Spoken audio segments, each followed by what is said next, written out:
Welcome to Dude, Where's My Comic? We're here today. We're discussing a little ditty that you might know about. It's called Cue Minecraft Zombie Noise. The Walking Dead. Brains. Yeah, The Walking Dead. You've all heard about it, but first we're going to introduce ourselves real quick. My name is Wyatt Zombie. And I'm here to eat your brains. My name is Minecraft Zombie, and I go and then eat your brains. My name is Jackson Zombie. The original George Romero Zombie. My name is Rob Zombie, and I'm here to ruin your favorite slasher film. And my name is Jesse Eisenberg and Bill Murray from your favorite zombie movie, Zombieland. This is brought to you by the COVID vaccine, Yes. which was made in a lab in China to bring about zombies.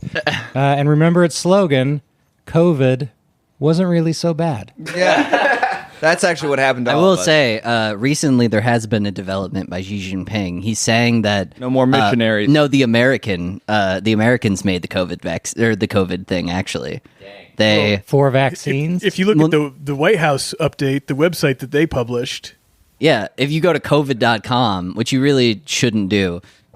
Yeah. All right. To no, be you fair, should go to COVID.com. There are fucking sponsors. Oh, yeah, never mind. Go to covid.com. that's a wild theory. Or send us your brains. Though at least Xi Jinping can rest on the knowledge that like the White House had like super spreader events during Yeah. COVID. That was Xi Jin- kind of wild. Our you know? personal friend Xi Jinping wants you to send us human brains. Guys, I'm Connor. Yeah. And someone didn't get someone didn't want to play along and just used his naturally ghoulish skin tone to seem like a zombie. Speaking of that, I Bill think, Murray. for me, I represent like the metaphor of a zombie. Like, what if we're the zombie? You're a mindless consumer.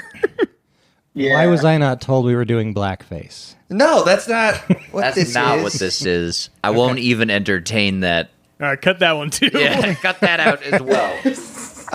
This week, This is not a racist podcast. There are so many racist podcasts out there already. I cannot stand another racist podcast. I won't be a part of it. All right, I'm not Listen, the one. all I'm gonna say is we've put enough racist podcasts in the world. It's time to take one racist podcast out. Let's be the only non-racist. Collectively as white men. That's what I'm saying. Okay. Can we Obviously, make it I don't like a mean we, misogynistic as in podcast? me, Jackson, and Phineas. That would be different. this week we are reading The Walking Dead by Robert Kirkman. I believe Wyatt Zombie has an introduction for us. Yeah, so Robert Kirkman is a prolific comic author. You might know him from the show Invincible. You know, Omni-Man. Greg. Who's the main guy? What's the main guy's name? Mark. As you know. That's crazy. Holy Mark, fuck. Adam, Eve, Rexplode, Dinosaurus. All right. We're not just gonna go on. Move on. Monster Girl. Yeah, the Mahler twins. So yeah. Anyways, he's writing this at the same time as he's writing Invincible, and it seems like one of them gets a lot more attention than the other. That being said, Walking Dead has had a pretty large cultural impact. You know, it turns into a TV show. Turned him into a millionaire. Turned him into a millionaire for sure. It helped launch John Bernthal's career. Bill, also pretty big cultural phenomenon. Right? Let's not say a cultural phenomenon is always a good thing, you know. But COVID, also a cultural phenomenon. this is true. The guy that plays Yondu also got his restart in the Walking Dead TV show. The irony is that the best part of the Walking Dead TV show, Daryl Dixon, didn't even come from the comic. Yeah. Also, Steven Yeun, he got his big start in Walking Dead, and then he ends up voicing Mark in Invincible, which is kind of neat. So, nepotism. but yeah, Nepo baby. yeah, that's what I'll say about Robert Kirkman. If someone wants to maybe run through the comic a little bit, give us a little ditty on what we read. What's your zombie character again, Sir? Bill Murray or Jesse Eisenberg. Mr. Murray. Why don't you seem to have a pretty good understanding of what happened. Unless you've forgotten it already. Well, there was a lot of bullshit going on. So if you think about... No, I'm not going to go there. Just give us the events. There's a zombie outbreak, and I mean, that's typical in a zombie movie. Some might say. And if you can think about being alive on the earth and how outrageous it is, the odds of just you being alive on the earth, and then you compound that with you're a cop who gets shot in a coma, gets stuck in a hospital, wife and best friend elope into 300 miles away. You get out of the coma, you track down your friend, and they're fucking, and then everything's all right. So it's not the most likely events. Also sounds Also, that sounds like more like a dream than it does like a plot summary. It also sounds very similar to a movie that came out the year before The Walking Dead. It was called 28 Walking Deads Later. Yeah, it was called A Bunch of Zombies, 28 Days. Hopefully it'll be okay. I remember that when I read this in like 2005, I was like, are they doing a 28 Days Later? Like, what's going, because like the start is just cooler. It's just... And that is not unrealistic. Cillian Murphy just wanders until somebody tries to kill him, and then a stranger is like, all right, get out. Yeah. Almost beat for beat the exact same So as this comic. It happens almost the exact same. The only difference is that instead of Cillian Murphy, you have Rick Sanchez. He's like a sheriff, so he's able to somewhat provide like guns and ammo to that family. So that Why kind is he of apologetic about giving the guns away? Did you notice that? He was like, they'd really hate it if they found out I took guns from the lockdown. Yeah. It's like a guy who is like a 1950s dad's wet dream. That's who Rick is. Yeah. He's just a do-gooding sheriff. Yeah, he's a paladin. So one thing... Kind of. He's a little more dumb than Paladin. Dumber. Yeah, one thing I think the show does a lot better than the comic is that there's always the question in zombie media whether or not the people in universe already know about zombies, whether they're like sharing in the, like is Night of the Living Dead exist in this universe? It doesn't. And in the comic universe, it doesn't. It's also a weird pill to swallow. Yeah, I'm kind of glad that you have to swallow it so you don't have to like do a bunch of needless exposition. Yeah. But Yeah. But I felt like the show did it better, where they were like, yeah, they're like zombies, and everyone was like, oh, okay, like that thing that we've culturally invented, right? Yeah, but in this, they're like, they have no concept of zombies, so like they're it doesn't staggeringly slow to learn. So yeah, so like several months into them establishing the camp, there's this guy Shane who's like, we gotta wait on the government, they're gonna save us, and it's like, look, all right. That's the other thing. When was there ever an event where there was mass hysteria and the government said, come to us, we will help you? All right. And Hurricane it turned Katrina. Out, thank you. Does that also not So- exist in this universe? All right. That's the big thing for me. Is like this. It feels like coming from a guy who's like growing up around, no action around climate change. There's part of me that's like, well, yeah, I'd never expect the government to do a good job, but maybe in the early 2000s. And then I'm like, well, this is post Katrina, right? Like, When was this Katrina? is Was post. that 02? They should know better. You should know better that like. The government isn't going to, like, save you. Look how they did when there were no zombies. Yeah.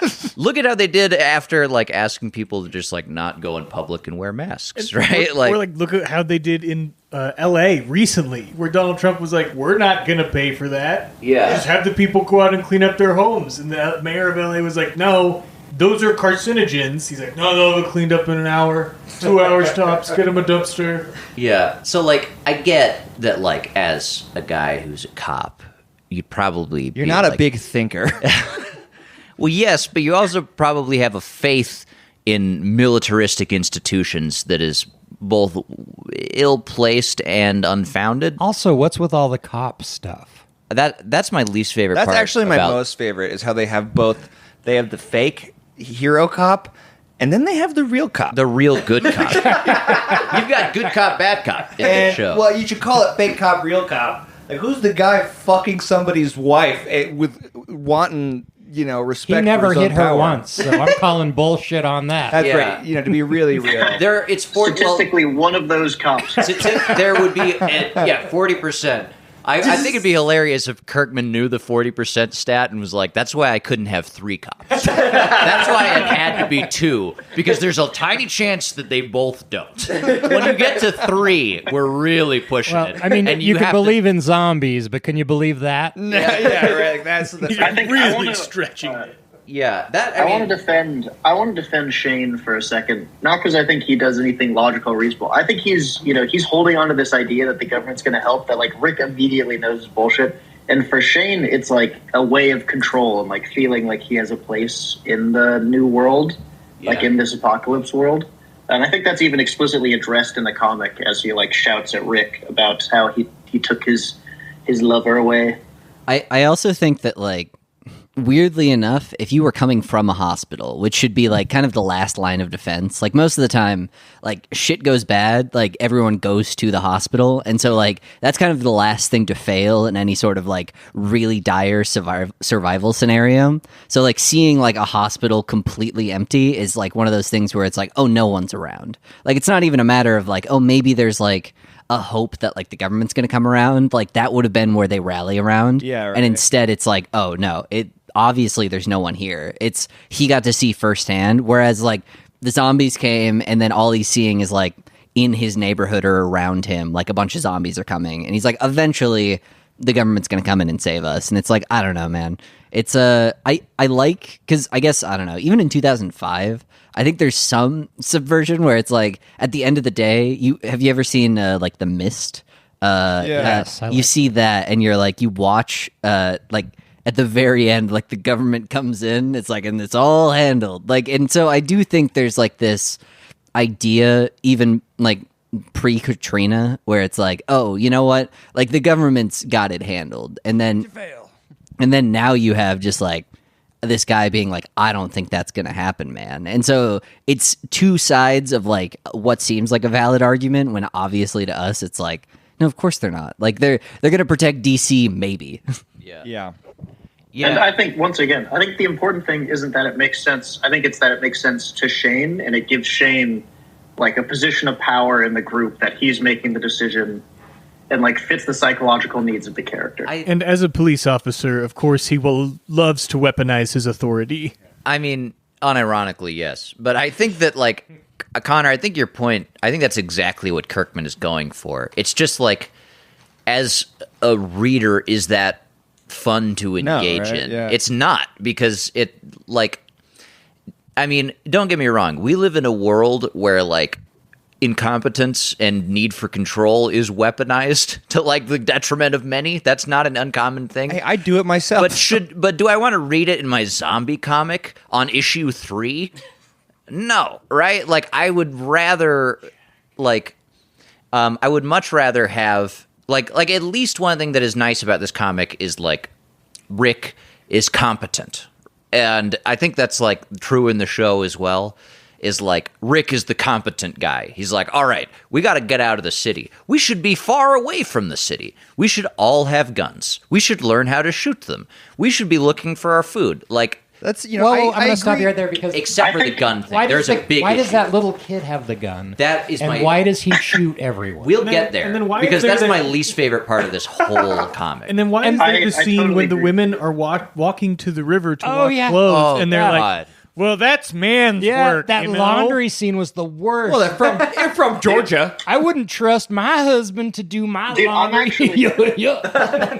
You know, I'm of a mixed thought of that scene because on one hand, yeah, it's like gross misogynistic, but also like I think it's the mindset of the characters, and I think in the next couple, and like 2 chapters later, we learn that the best shot is like a woman, right?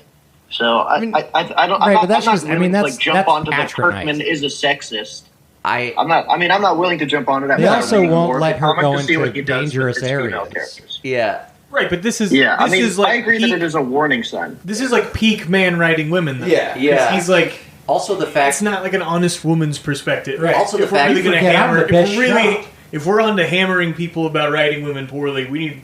Kirkman This is the deserves guy. hammering. Yeah. Yeah. And what's the thing about it is like Kirkman's a really talented writer, but this is like his weakest point by far. And I think it's something that like the TV show does a better job of, for Invincible at least. Walking Dead as well. I think that like, for example, Walking Dead TV show, let's talk about Shane's affair. In the Walking Dead TV show, So much better. that's much more portrayed like Rick's a bad husband and I'm choosing to cheat on my husband.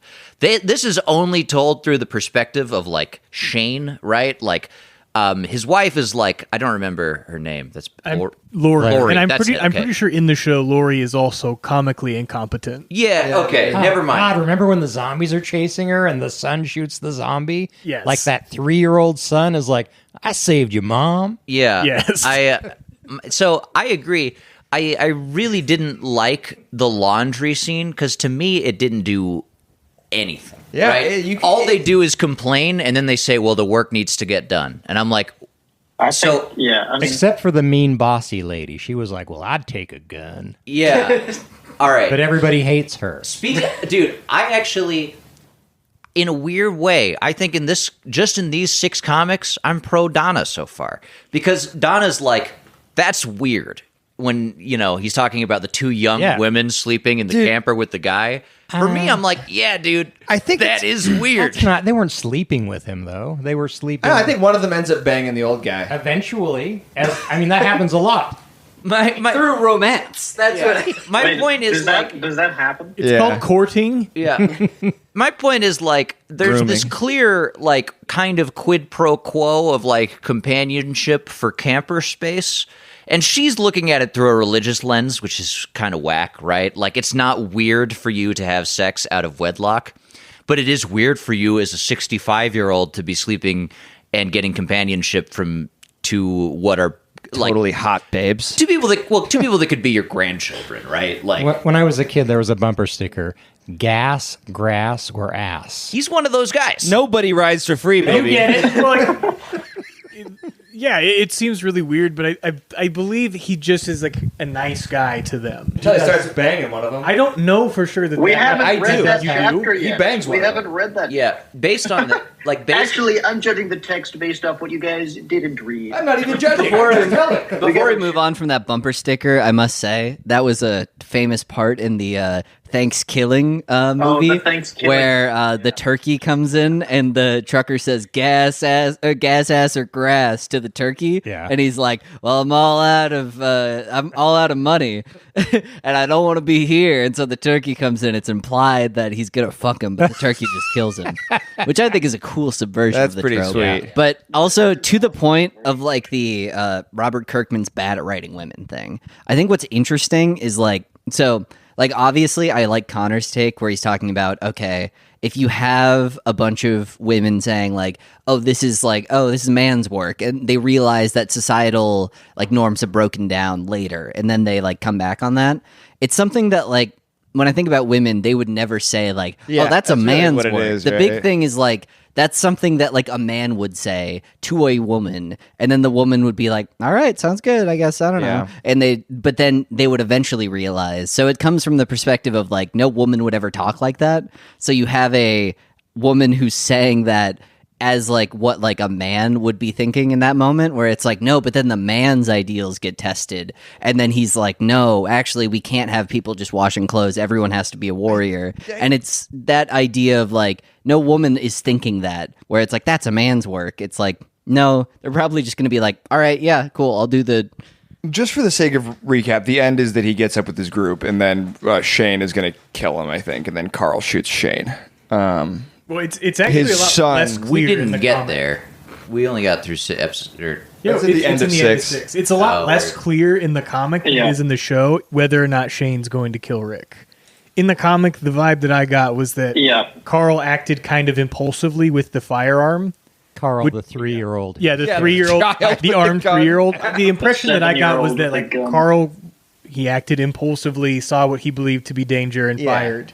Because He's- at no but, point you know. was Shane like, "I'm going to kill you." He's got... As opposed to the show where they have like a Wild West stand down. He's genetically predisposed. I was to gonna be say, you're telling me a cop. You're telling a cop. It's predisposed. He was just acting like preemptively with a firearm. Shane's last words were like, "You got a good son."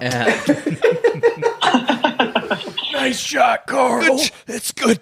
I didn't see it go. Yep, that's how you do it. You know, Good thing Carl wasn't black. Yeah, right. so I to talk about the firearms.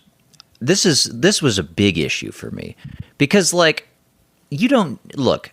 It Can we post-apocalyptic. talk about the getting of the firearms? Oh, Yes, thank Which you. is so fucking stupid. Thank you. We're gonna Okay. fill up this shopping cart.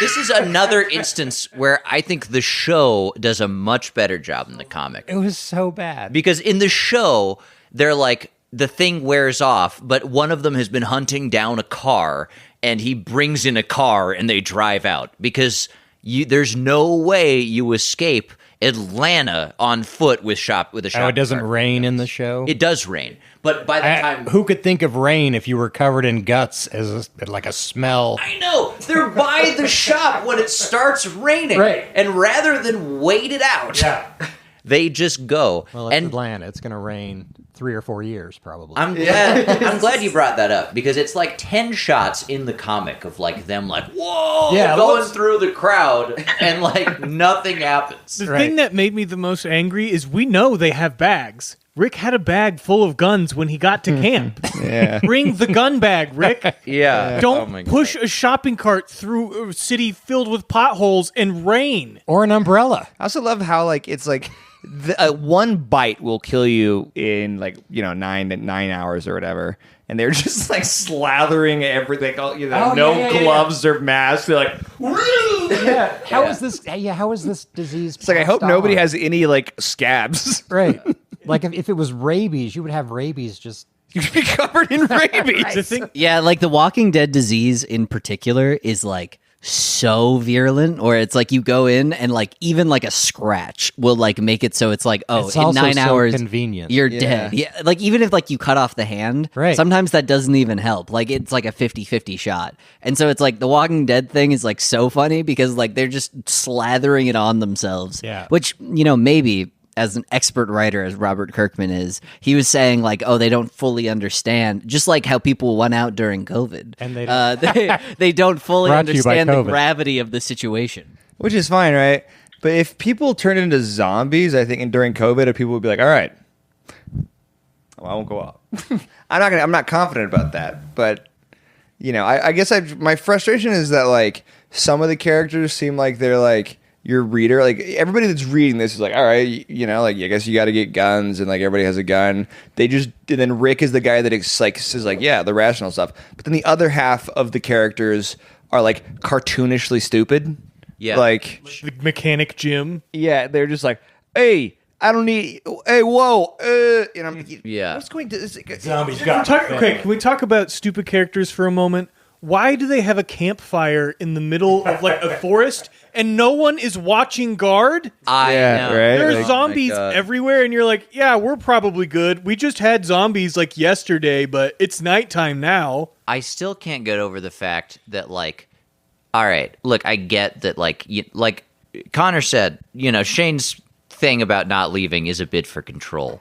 But it's like, if I was Rick, I would have been like, let's bring it to a group discussion. Yeah. Right? Maybe let's talk about the pros and cons of Well, keeping our camp. does that sound like something He a does policeman kind would of say? get in charge, though. Everyone's like, "Oh, he's in charge." And that's another thing that I hate is like, what poverty of the imagination leads us to believe that like the second society's down, we're just like, well, tell us what to do, cops. Yeah, we're the cops. Like the second like society's down, if a cop tries to like pull authority over me, I'm gonna be like, dog, You I'm have just lost, gonna laugh. like, I barely respected you. I respected you because of your institution. I respected you because I knew that you could put me in prison. Yeah, You don't have that I knew you anymore. could hurt me, and you probably would. The thing is, you still can hurt me, but you can't do damage to like you can't put me in prison anymore. Yeah. And like so now you're just a guy. I don't want to be an I could asshole, hurt but you he went back. to college to be a Oh yeah, that was what I You loved. went to police administration. Yeah, it was It's like, like that is a thing. Some Yeah, people do right? Go to. I know, but I know people who did go to college to become a police So officer. is postmodern studies, right? Like Right. it doesn't. we can make fun of them. yeah, right. Yeah. It's like, did they but not know? There are so many degrees you can make fun of. Yeah, but like one of them. Yeah, but not. But I'm all not right. cutting them all. So, for example, if you get a degree in postmodern studies, you're not gonna get licensed to kill people.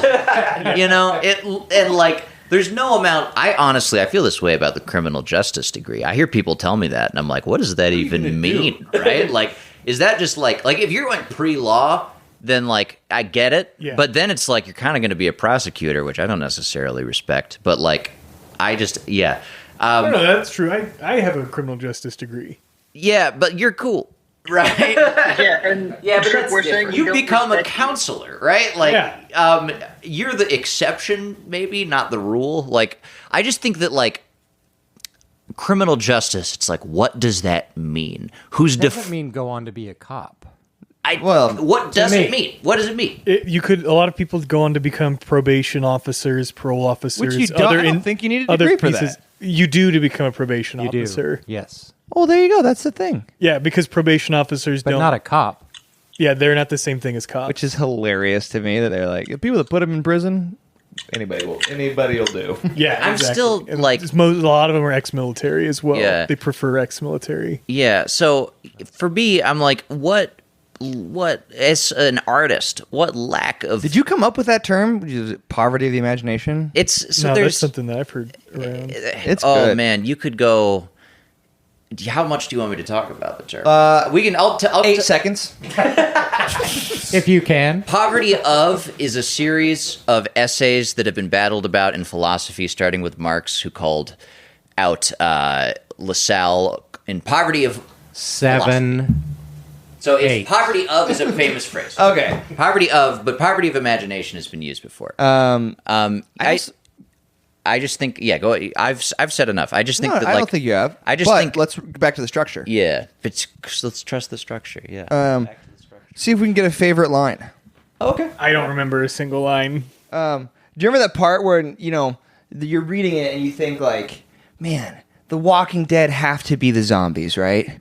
And then Rick says, "We are the Walking Dead." Do you That's remember my that? favorite part. I think other than my favorite part of And he's like, "Whoa!" what I love about this comic is that there needs to be like a soliloquy of people explaining exactly what is Oh, happening God. in every single moment. It's where killing me. It's almost like the guy wrote a book, and then a guy says like, "No, I can draw that for you," and he's like, "Really?" And then he just cut up everything and then just put it into Yeah. exactly what's happening. Or it's like he thought it was going to be on radio or something. I think Yeah. the worst moment of that was when they were in Atlanta, Rick and what's his name? Glenn. Steve. Glenn. Rick and Glenn. I was Hey. thinking Steve Hey, too. Steve, that But guy. Rick and Glenn, they just got out of Atlanta for the first time, and Glenn's like, "Yeah, there are a lot of zombies in Atlanta." Right?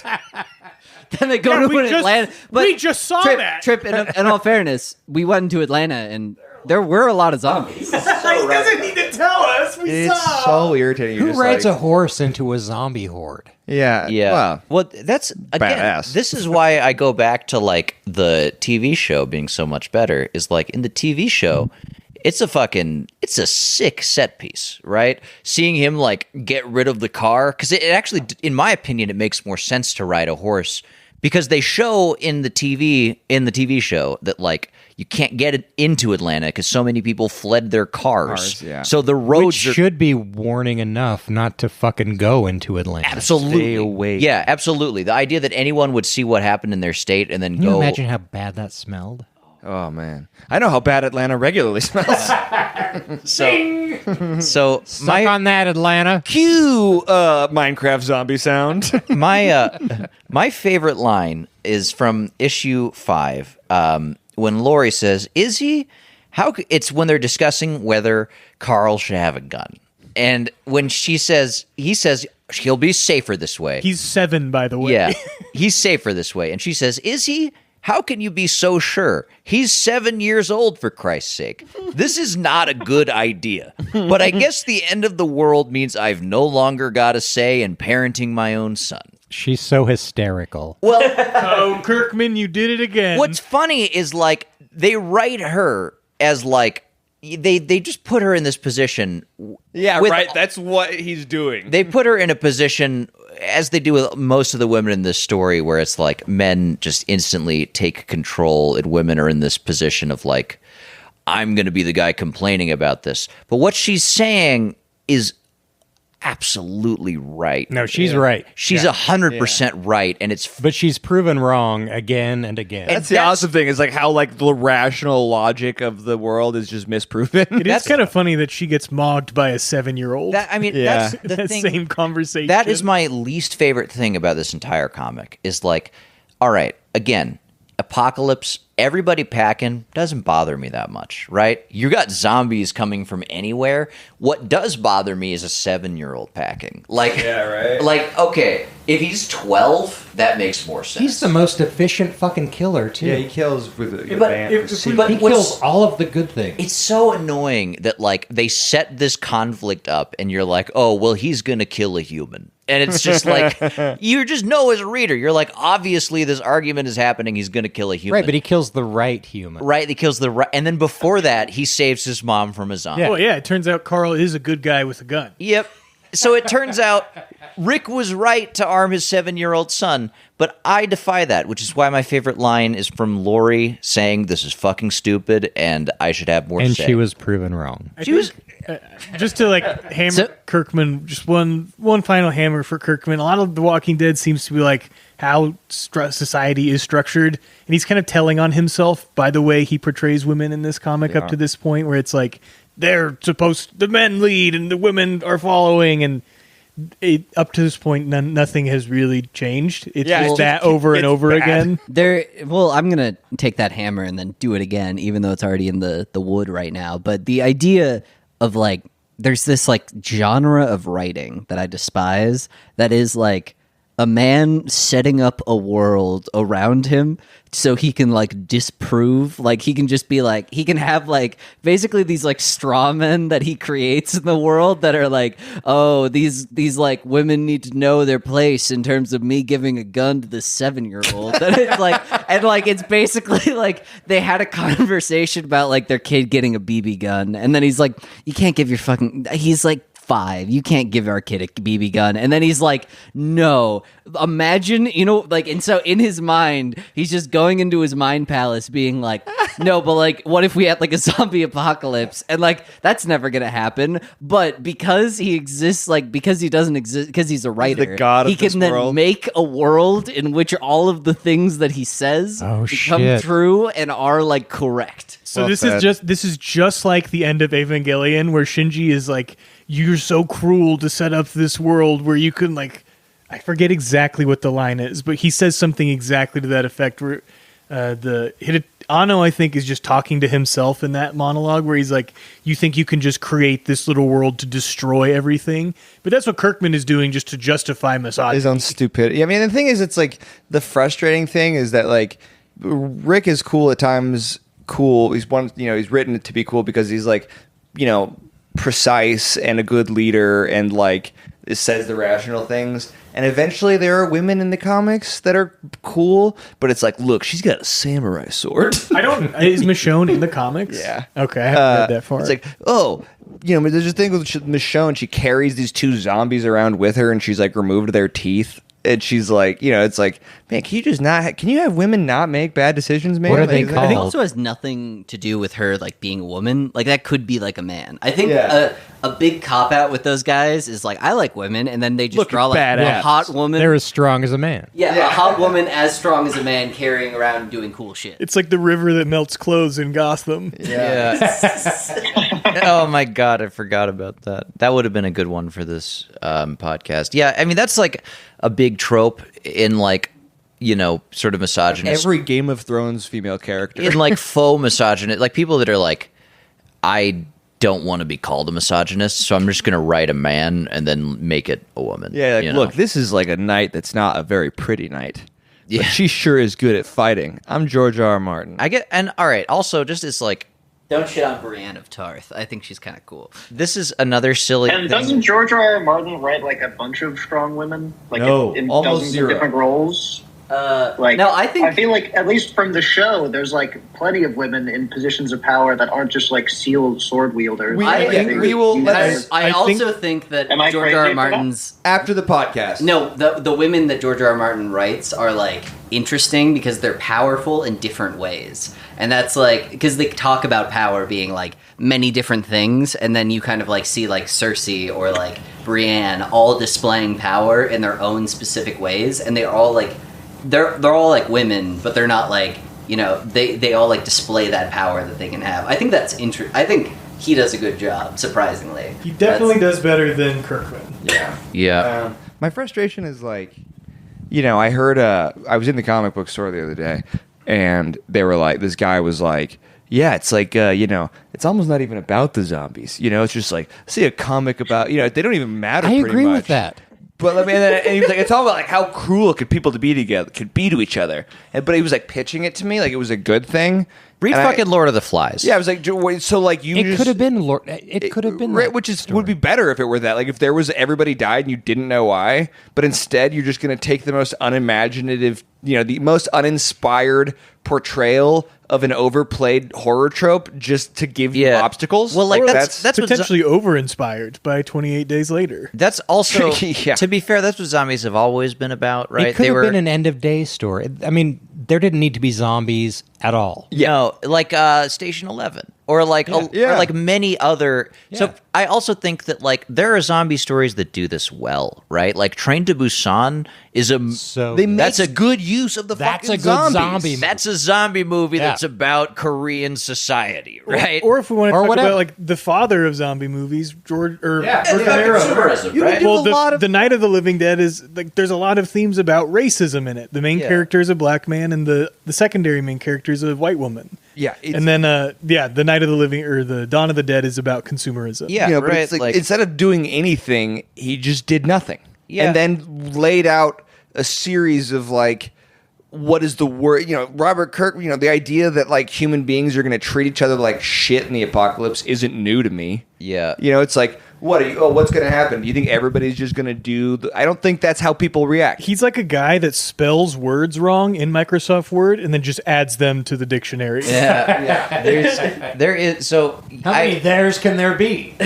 so people do in situations of like terror, there's some people that behave really poorly, but there's also this thing called like disaster empathy where Yeah. people like really rally together, which I think is a much stronger force that people and more interesting. yeah, it's a lot more interesting too for writing because everybody has written a terrible end of the world story, or at least has thought of one.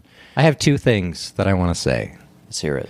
The first one is, to me, this comic felt like a propaganda novel written by zombies to explain. killing humans. Yes. Like they were like, you see how fucking stupid they are. Yeah, that's hilarious. seem so bad to be a zombie, does it? You just hang out all day with your buddies. You eat when you're hungry. The second thing, and maybe this is not accurate, but there is an authoritarian nature in comics, which I think is interesting. That not just this comic has, but a lot of the comics we've read. But that might equals right. Yeah, Yeah. yeah. There's a strength, and the strength is what's important to the story. That's super apparent in this. Yeah, right? it's in so many comics. like the reason Rick and Shane are in power is because they know how to use guns. That's like literally it. And there are stories like this that work, but normally the character's journey is recognizing the authority that he's wielding is harming people.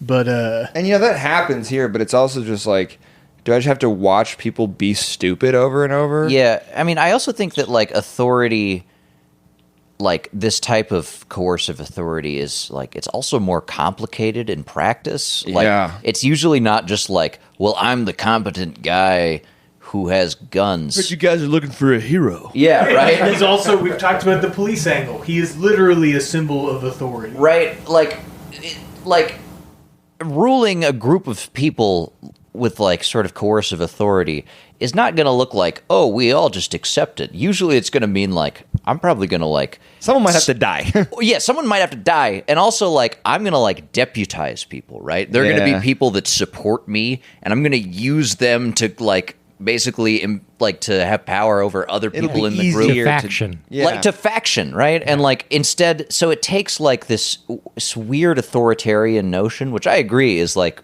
one of the issues with comics, or at least with a lot of comics. One of the biggest issues with comics, especially superhero comics. And but it also doesn't like interrogate that in an interesting way, which I feel like it could for this type of that's story. the really pitch could. for the comic, right? The pitch is that it's a long-term character study, which is really what Robert Kirkman does super well in Invincible. Is But that you get to see? dies. I know, yeah, but the best part about Invincible is that you see Mark grow up, you see Nolan change. Invincible is fun. You know, Yeah, and it's Rex fun, Blode is a king. and people become like different Change, and right? better, right? Yeah. Like, and some people become worse, but people change and grow and do surprising things In And reasonable this- ways. In Yeah. reasonable ways, people act reasonably, Yeah. but in this, everybody acts unreasonably and becomes stupider. Like, Yeah. like. I find what's Yeah, and I think to the authoritarian point, if you read Invincible, that's also like an authoritarian. It's a huge part of it, especially the so what others. I think what's interesting about like comics, the idea of like a might makes right sort of ideal, where it's like all of these guys, because they're like action driven, it's like an action comic. They're like, okay, we're putting them into situations where it's like, okay, obviously the guys who like will take action and will do the violent thing will like drive the story forward because that's what sells. But what I find, so not to tangent, but I've been rereading like One Piece recently, and there's one of the crew members, Sanji, is like the cook, and he's a guy who like can kick people really hard. And in most fights and in most shonen things, like that's the ultimate. All like shonen manga is the ultimate might makes right. Like that guy is right because he beat that other guy up. become stronger. And he's like, he needs to become stronger in order to enforce his ideals on the world. And in one of the arcs, in like the arc focused around the cook, that guy normally like kicks people really hard. That's his whole thing. And like the way that like the author Oda like portrays like this guy is like the ultimate victory in this fight is like he basically comes up with a situation where like the way to win the best is for him to like cook the best wedding cake. And it like doesn't feel like it feels like a little contrived, but in a way where you're like, no, this is really that's sweet. interesting, yeah. Because the whole point is like not him, like the thing that makes him a good character is like his heart and like his the beauty that he sees in the world and like the fact that he tries to like be nice to everybody. But not that he's a kicker. Yeah, but not that he's a kicker. And like the fact that everyone like got pissed off at that arc and they're like, he didn't kick anyone at the end. It was like, no, the point was that it was like his heart. And like the whole idea behind a lot of these stories is like, no, like this person's like the morally best person. And it's not like they built a settlement and that's why they were like the focus of the story or like they helped people out. They built sustainable living. Yeah, it's like the fact that they like killed a guy. Yeah. And it's like that's why we like it. They have the most biggest guns. Dude, that's another super frustrating thing about this. I've read a lot of it. I've read well up. I think by the time I stopped, Carl was like 16 or something. By the time I stopped, I got to reading. the prison. Oh, the prison. That's a good. The prison and the farm are good examples of what I'm talking about. Yeah. It's like Prison, every group of survivors they meet are either like Mad Max rapists or like fucking Best guys hapless ever. dairy farmers. They also, like, there are also several characters that are just like unabashed stereotypes. Yeah, right? Yeah. And, the frustrating thing is that it's like, what is this world where some people are like, get your biker gang fucking spikes and strap on dildos, we're going to cause chaos.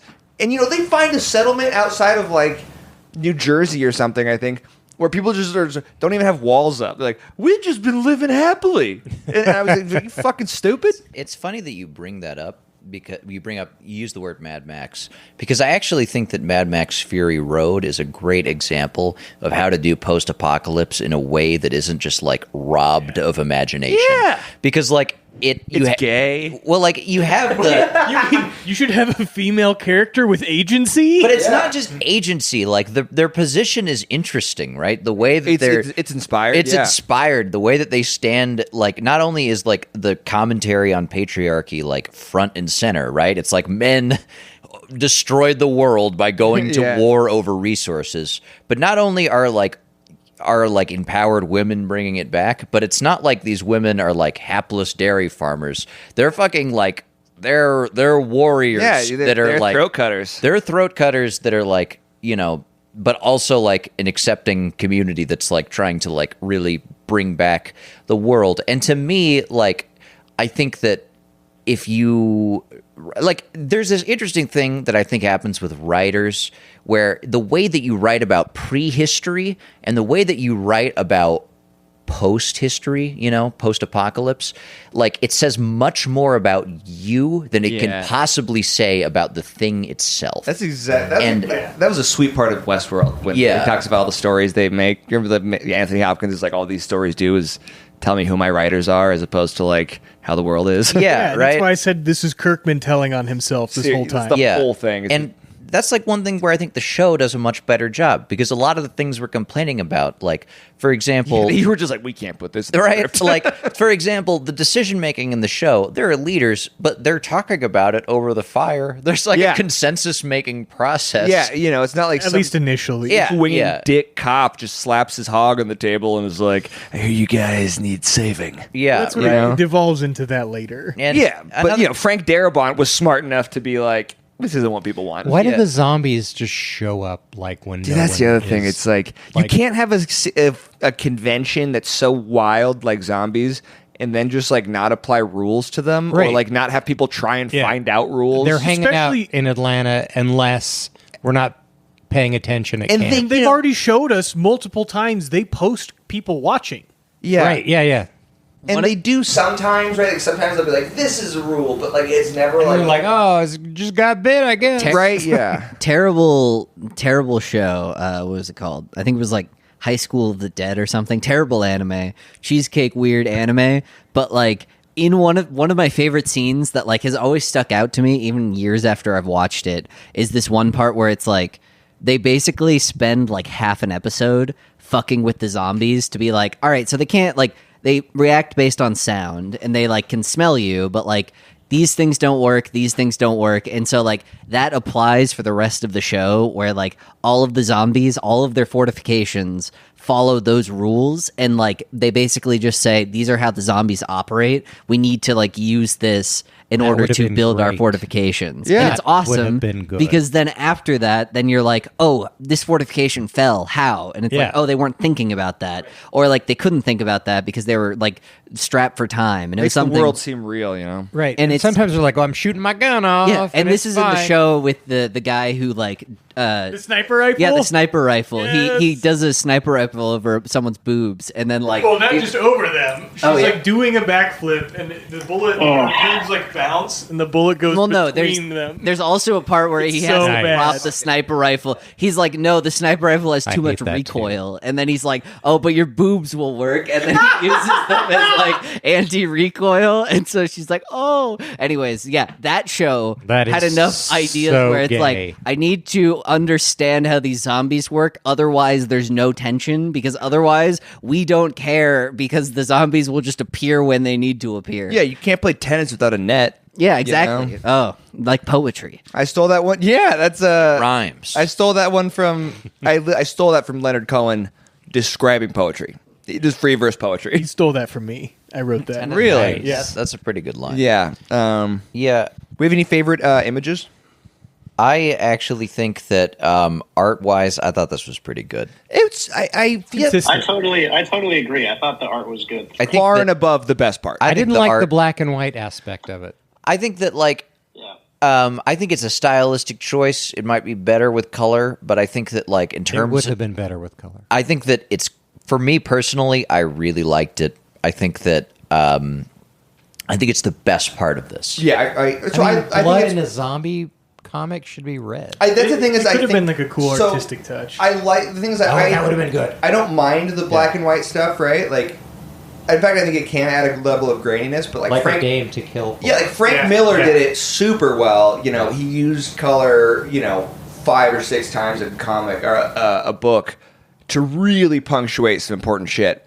And so when you don't see any color ever, it feels as if like you're trying to mow. You see somebody mowing a lawn with like scissors. I think that with the like black and white comics, honestly, after like 3 issues, my brain is just like, this is the world. And so you start like viewing the art in that regard. Like I guess I read a lot of manga, so it's not really something that like I care about too much because I'm like, and also it's way cheaper to make a black and white comic than it is to make a colored comic. But was that the factor that decided him to do black? Honestly, It wouldn't surprise probably, me, just yeah. because it's like he was working on Invincible. yeah, that was going really poorly. Color. That was, if I remember correctly, Invincible was not doing well, and then like But that he was pitched color. this one, and then they were like, "Okay, try it." And the only reason that they apparently some backstory for this initially when he pitched this story, he wanted to make a story about how the real Walking Dead were the characters, obviously. That's what his whole idea was. But then he said, rightfully so, when I was going to pitch that to Image executives, they probably were going to think, that's the dumbest thing I've ever heard. Yeah. Who wants to read a story about that? So then he said, like, yeah, but then you don't realize, but 10 issues in, aliens come down, and that's who's been controlling all the zombies. And he pitched that falsely to them. So once it became a hit, he's like, yeah, there's no aliens. And they're like, yeah, we know. But the idea was initially just to be like, yeah, like the whole reason why he got the black and white comic is because it was like, all right, we'll let you try it. So it's I don't think they gave him as much of a budget, but I don't really mind it. I think it's fine. Yeah, I mean, I think in some ways it adds a level of grittiness. Yeah. That is really cool. I think my favorite panel is when I think it's the first time that the 2 buddy cops are out hunting and they run into the zombie that's just eating the deer.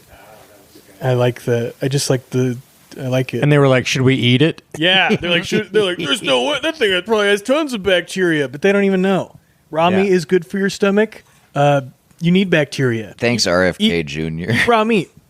Yeah, my favorite. This is a silly thing to like, but I think it's when Rick first kills a zombie in issue 1.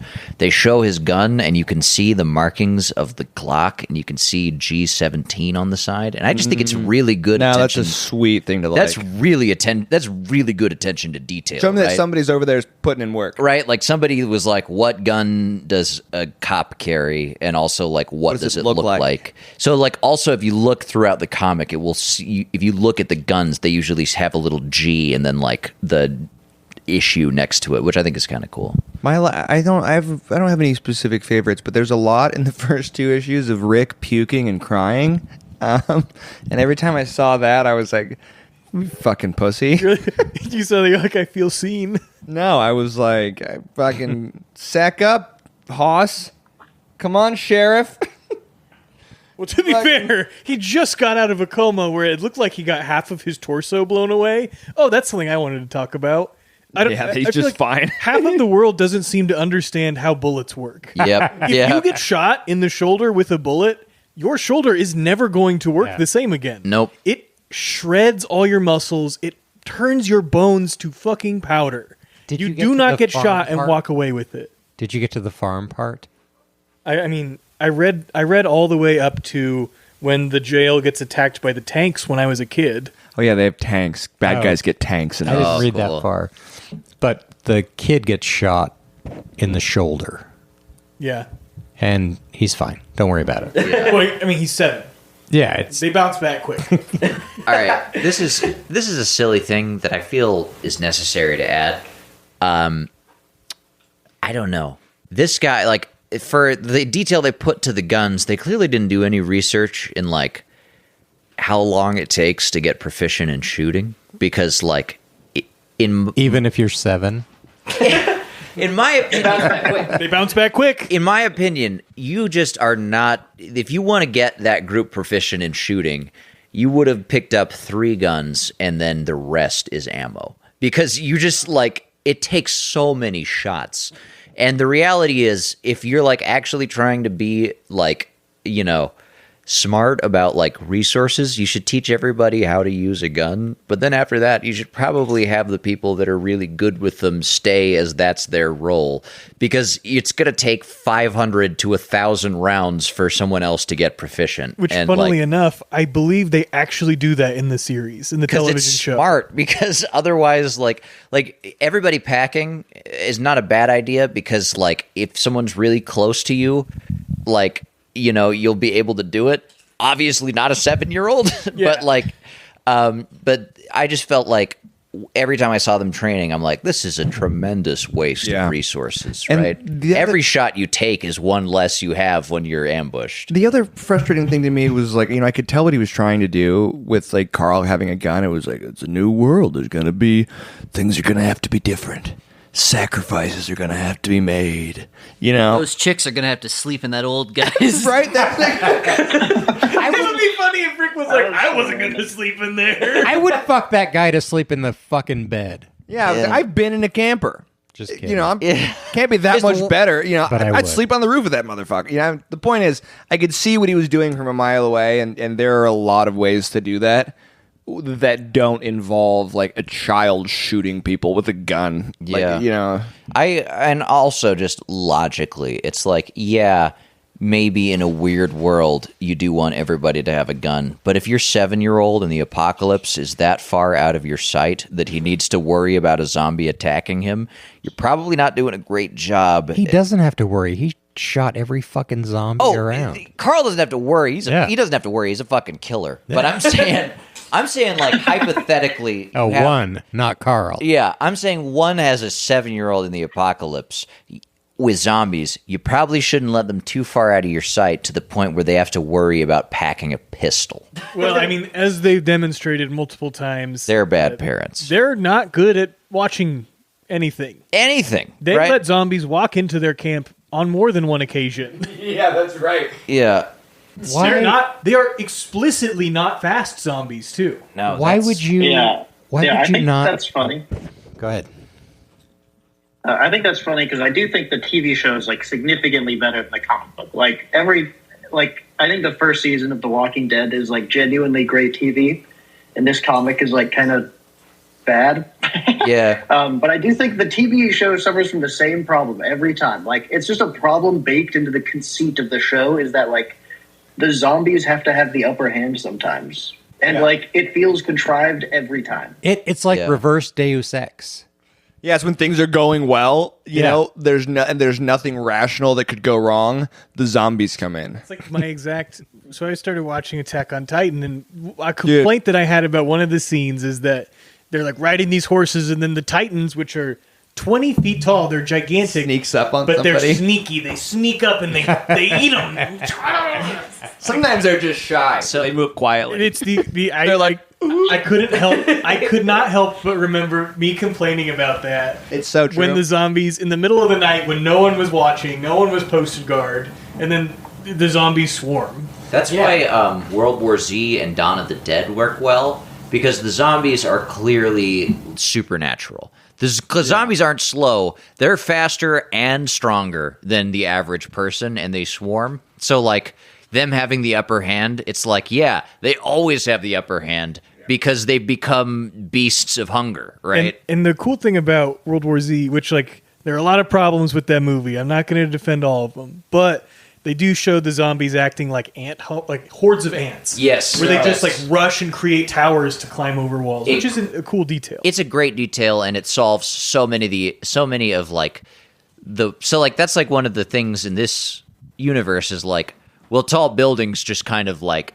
you know, just no diff zombies because they just like, you just climb high and like there's nothing they can do. In World War Z, it's like, well, in a city, there's 1 million zombies, and they're just going to anthill to the top because, which I also thought that was really in most good zombie media that I've seen, basically what they do are like, all right, find a 2-story building, take out the stairs. All right, we're good. Yep. And then like that's the stronghold. But also what I like, so even in the World War Z book, I like that because what they do, there's this one, like the first battle, it's like the battle of, it was like somewhere in like New York where I read it a long time ago. I can't remember exactly, but basically it shows like why a modern military was ill-equipped to handle zombies, and it shows like their horde mentality. And when you just have like 5 of them sneak up, that's really lame, because then you're like, well, you could have figured that one out. You could have figured out the 5. But like, what was cool in like the battle is they were trying to retake a place, and like they saw that every single person that they lost became like another person that rose up against them.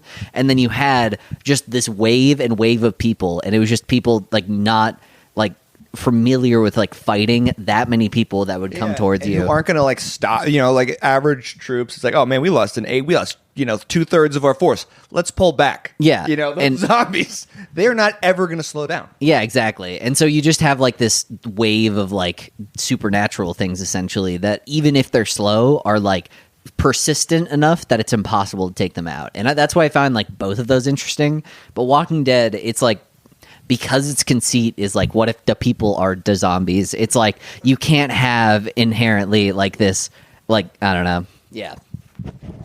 Fun fact about World War Z: that book is written by Mel Brooks' son. Really Interesting. Another fun fact about World War Z: it's actually was for a while read by branches of the military because of the way it described the responses to like serious disaster events. And some people argue that it influenced military doctrine in some ways, which is kind of interesting.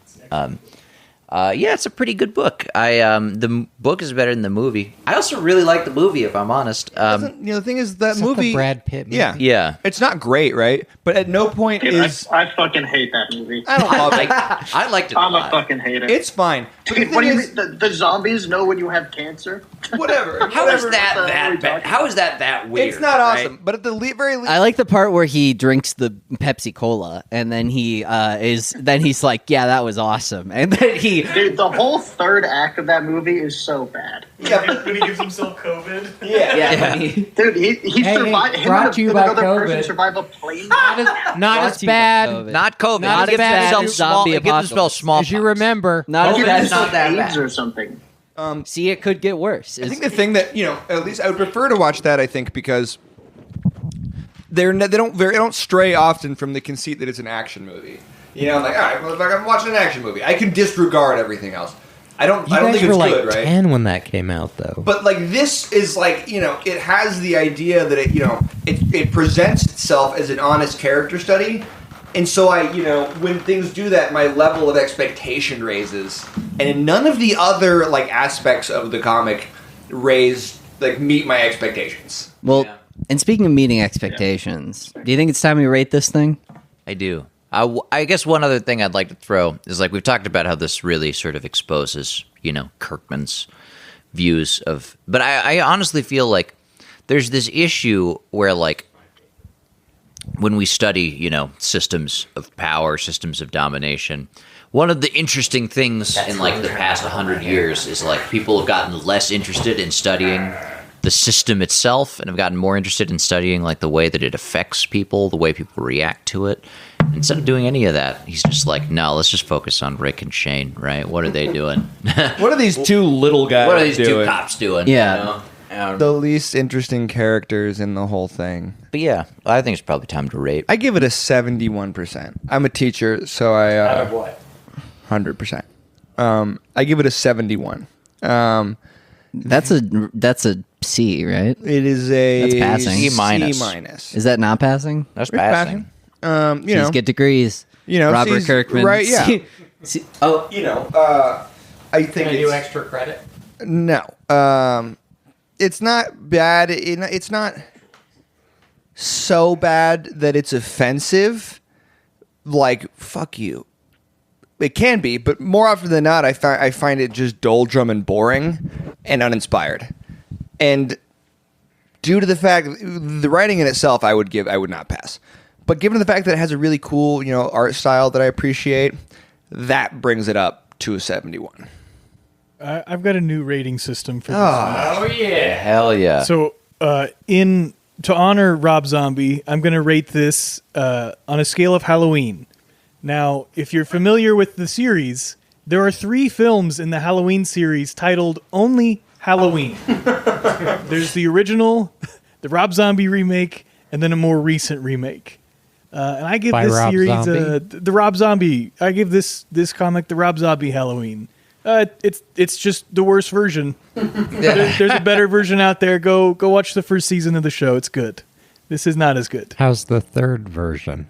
Better? The third version is like it's kind weird. of mid. It's complicated. I'm kinda intrigued. I liked it. All right. The sequel to the third version of the film Halloween is Wow. hot ass. It's hot ass. Kills. Yeah, it's not good. Nice. There's a scene in that movie where this Evil dies tonight. Trip. there's a scene in that movie where this guy is like mentally ill and this crowd is like, we gotta kill him. It's him. It's gotta be him. And then he kills himself. And I was like, this sucks. Like, this scene is horrible. This movie's bad. Doesn't that say a lot about society, though, Trip? Doesn't that say that we're the real monsters? Are we the real Halloween? All right. So you guys know about the French Revolution. Oh, we? So on the 18th Brumaire, which was the new revolutionary calendar established by the Committee of Public Defense.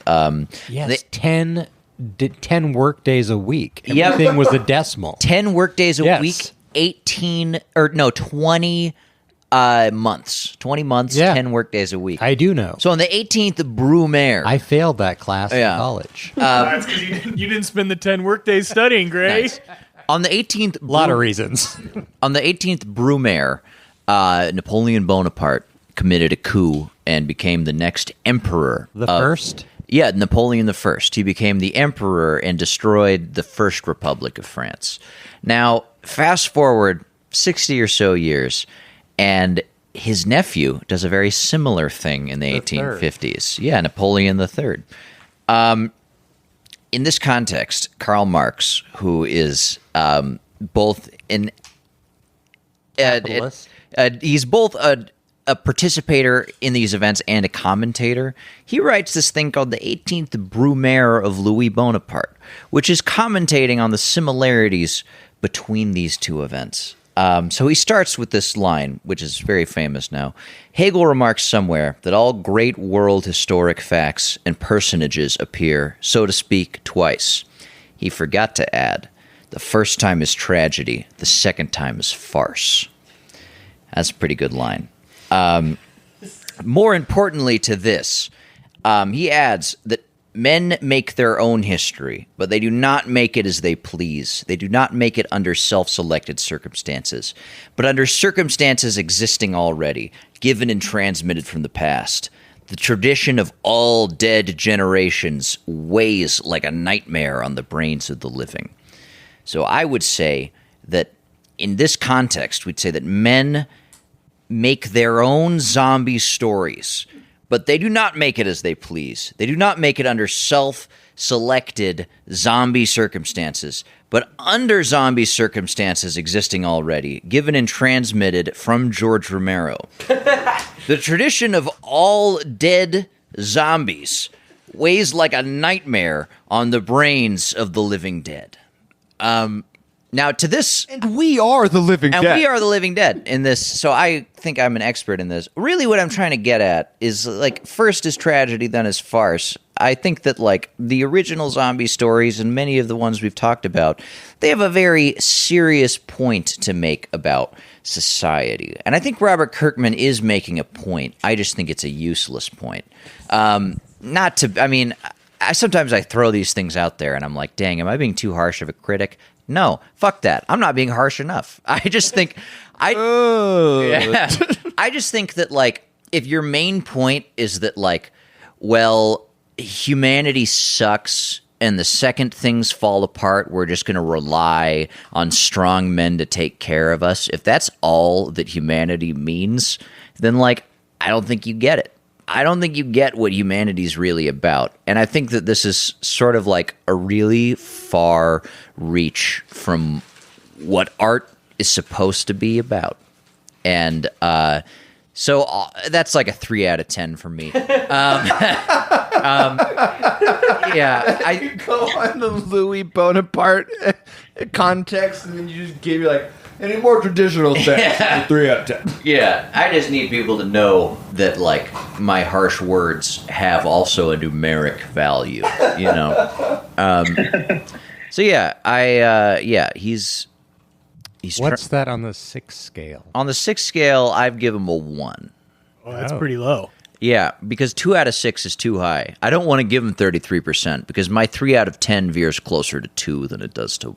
Even scales. Wow, that's a really strong argument for a 1 out of 10 scale. I don't know. He made a good point for the 1 out of 6, though. Yeah. It helped him simplify. Insofar as it was less applicable. Listen, Rob Zombie, hit filmmaker, stand by the 6-star system as much as I stand by my own remake How of does Halloween. it feel to have a collective less than 6 stars You're gonna of be all the movies you've ever made? if you keep. You're gonna be the 1001 corpse. Yeah. The House with 1,000. No, that corpses. doesn't that already exist? Another. I think it's a sequel called 1001. Is there actually this? I mean, There is actually. Probably. I knew that. Another thing that is worth mentioning. I'm smarter than you are. You know, Marx is arguing that, like, we remake things in the ways that we understand, right? We've got the understanding of history that we have, and we remake it. But this guy he doesn't even mention, you know, Groucho Marx? No, this is the other brother. I don't remember his name. Oh, Harpo. This is a Harpo Marx. This is Harpo Marx essay. I just tend to think that, like, he didn't really pay any respect to the other forms of the media, and also the fact that he, like, didn't have people that knew anything about zombies was kind of silly. I've said enough. You guys know. I didn't like it very much. No. I think there's an interesting point to be had there, because I think oftentimes we view things that are catalyzed like John Romero's Night of the Living Dead, and you have a concept like zombies, and zombies in and of themselves were meant to represent something. So he created a concept around what his ideals to represent in that movie were. And then taken out of that original concept, all people saw were like, this would be an interesting enemy to fight. How would it power scale against the various different entities around me? Second time is farce.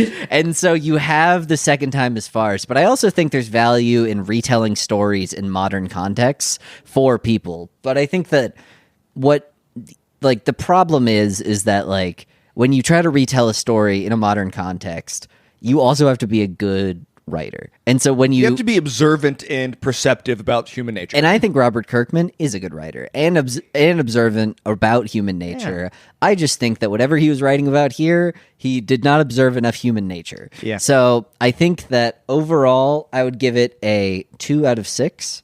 That is mostly because I think that it's relatively an interesting start. It lays the groundwork for something that could evolve into something. It could evolve into a multimedia franchise with a lot of marketing opportunities and probably a lot of spin-off shows if I was to venture a guess. But overall, I think that, like, if I picked up these 6 floppies in the store, I would probably stop reading Yep. it. Which is, like, damning, but it's also something that shows that it's, like, I think that he learned a lot, and then, like, later down the line after, like, issue 10. And also, this was, like, unique at the time. This was something where it's like, this wasn't like, obviously, you know, there's zombie stories forever, but I do think The Walking Dead kind of started that resurgence in zombie stories that, like, made them overtrot. So, like, I think seeing this was something that he, like, got inspiration from a couple of movies, and it wasn't just this is the trend at the time. So, Like, yeah, that's a good point to consider how much it's coming from a tradition of, like, edgy 90s that was just superheroes still. Yeah. And this was, like, a more serious character study.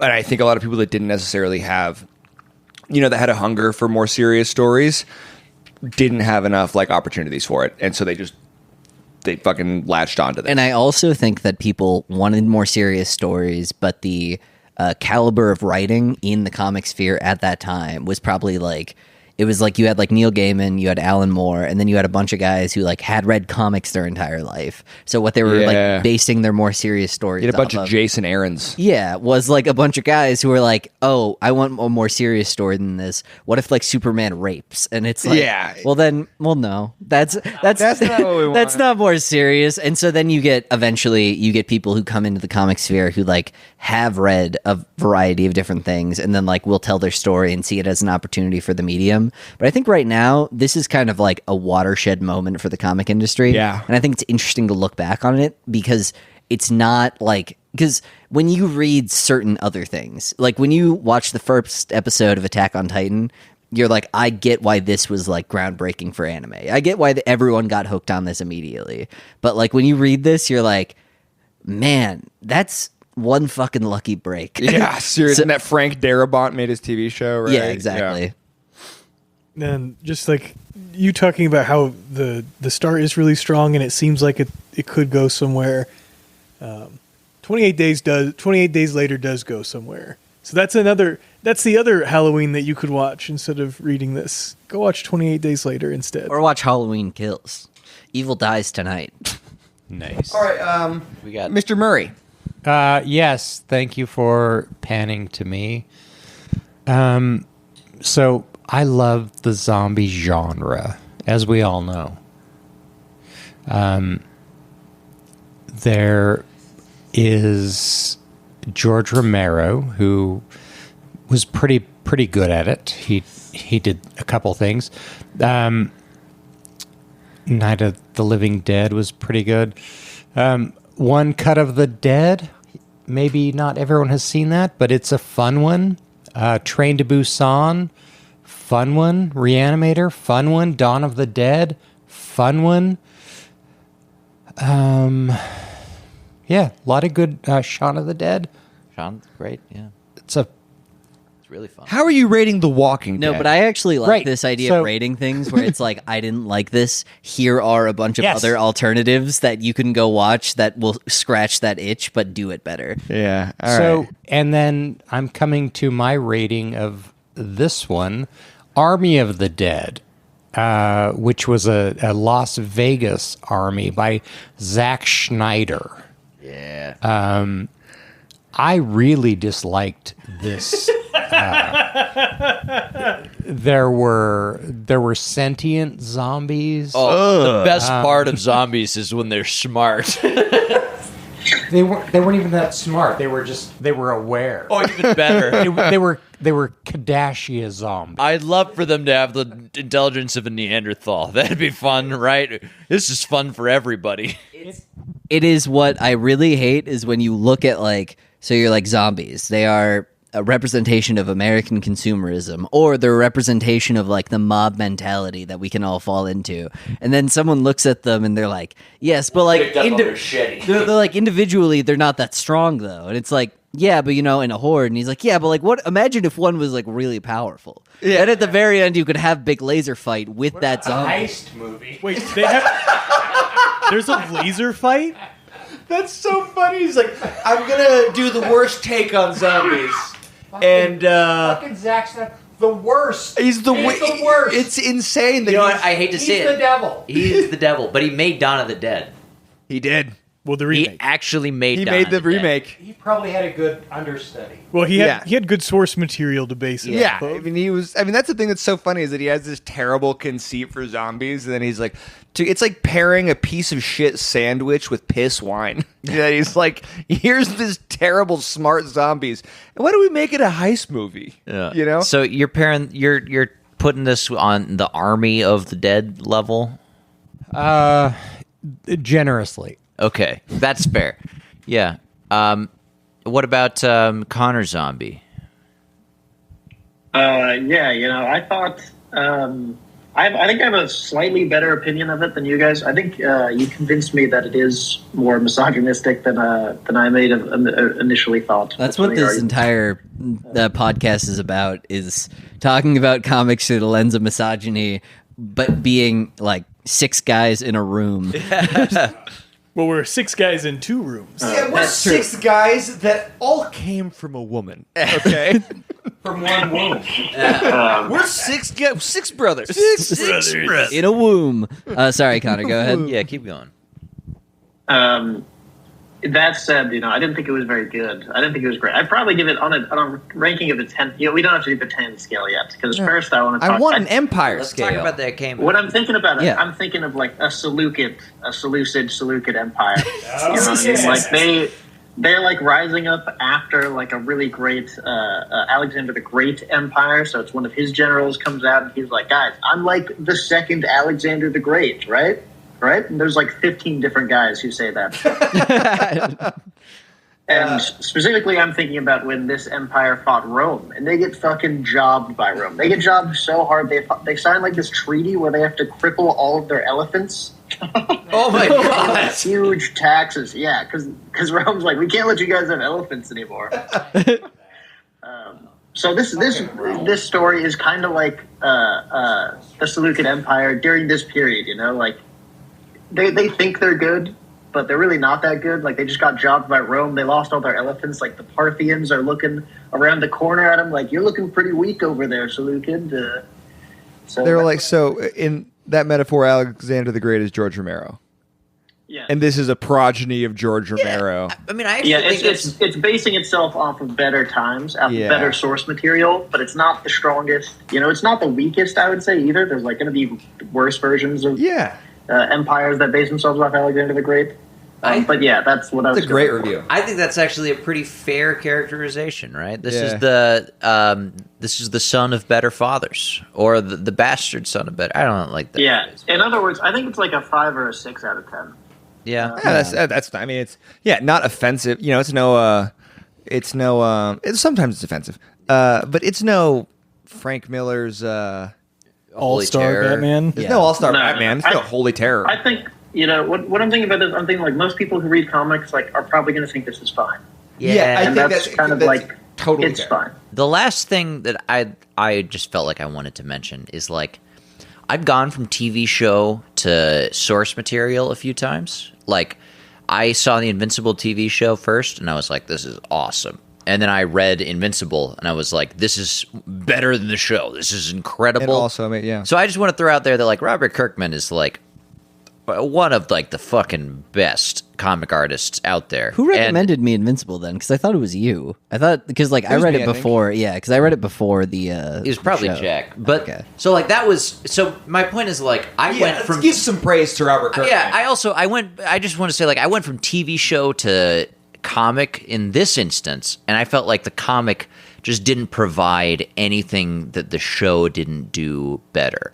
Now, in the case of Invincible, I felt like there was like 1,000 things that the comic did that the show just was incapable of doing, right? Yeah. I just felt like Invincible is just like, It's allowed to meander through a life. yeah, Invincible is like, in my opinion, the best, like, if I could pick one comic that's like a standalone universe to just read over and over or to like have exist, it's probably Invincible. I love Invincible. And I think that like the show did exactly what like anime is usually supposed to do. It's supposed to throw you to the source material. And in that case, the source material was wonderful. I just think for The Walking Dead, I just think that like the TV show did it a little better. I think perhaps maybe living in 2025, we're just like, It was The Walking Dead. yeah, Oh, man. Bill Murray just said it was The Walking Dead. maybe we're Oh, yeah. so. I mean, I But- agree with you, Wyatt. I do think that the show's a lot better. The show is far better. If you're interested in The Walking Dead, just stick to the show. And Until also- a couple of seasons later. I do think that like the comics quality remains pretty consistent. Yeah. Like, and it goes up and then maintains that quality for a lot longer, whereas the show, just by virtue of like actors and directors Yeah, moving so much around. more supports. Yeah, Yeah. they did an excellent job casting the show. Even the later seasons, which aren't very good, the Negan cast is excellent. Yeah, Negan's great cast. Can we talk about how good of a character Daryl is, by the way? Yeah, Not in the- Daryl is the comic. great. Yeah, What- how he's just The absent. best, character. the best Didn't come. character in the TV shows is not here. Yeah. And also the Or guy most that they interesting, got at to least, do yeah. Rick can't do a consistent Georgian accent. Yeah. Like he'll be like, "Where are we going out of Atlanta, Carl? We're needing to get out to the camp now. It sounds like That he's being being said, dubbed. I think Carl is I think he acts really well. Yeah, I the think kid that itself- like. yeah, I mean- I'm sorry. I meant Rick. I think Rick is a good actor too. I think that like Yeah, Rick yeah, he does kind of really kills that role in my And- opinion. He might have an inconsistent, Inconsistent accent, but like pretty great overall. And speaking of Invincible, to continue with Robert Kirk May, as we will be reading Invincible next week. The first trade paper. First two. First two.